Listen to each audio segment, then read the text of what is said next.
তোমাকে ঠকিয়ে যারা হাসছে তাদেরকে হাসতে দাও, কারণ এই হাসি বেশি দিন টিকবে না।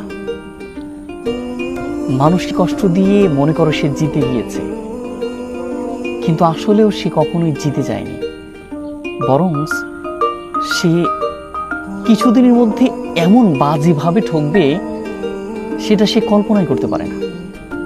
আসলে মানুষকে কষ্ট দিয়ে মনে করে যে আমি জিতে গেছি, আমি খুব চালাক, আমি বুদ্ধিমান, কিন্তু আসলে যে ঠকায় তার মতো অবুদ্ধি সম্পন্ন ব্যক্তি আর নাই। কারণ কি, যে মানুষকে ঠকায় সে